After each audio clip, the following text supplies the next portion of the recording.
पट्ठों की कमजोरी का इलाज मर्द और खवातीन यकसा मुफीद। पट्ठों की कमजोरी और मर्दाना ताकत। जिस्मानी कमजोरी पट्ठों को ताकत देता है और इसके साथ ही मर्दाना ताकत भी ठीक रहे। इस नुस्खे के बेशुमार फवाइद हैं। जिस्मानी कमजोरी पट्ठों को नई जिंदगी जवानी की तरह जिस्मानी कमजोरी पट्ठों को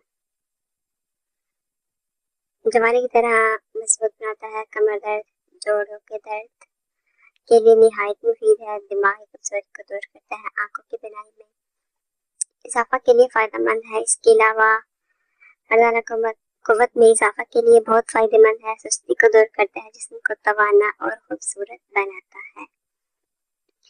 इसके मुसलसल इस्तेमाल से मर्दों और औरतों के लिए एक मुफीद है। हवस शाफी, मग्स बादाम 250 ग्राम, मग्स पिस्ता, मग्स काजू, मग्स अखरोट, नर छुहारे, नारियल जिसे गरी भी कहते हैं, खोबरा, सफेद मूसली और शहद खालिस। तमाम चीजों को ग्राइंड करके शहद में मिक्स कर लें। फिर किसी शीशे के जार में महफूज रखकर नीम गरम आधा किलो दूध के साथ इस्तेमाल करें।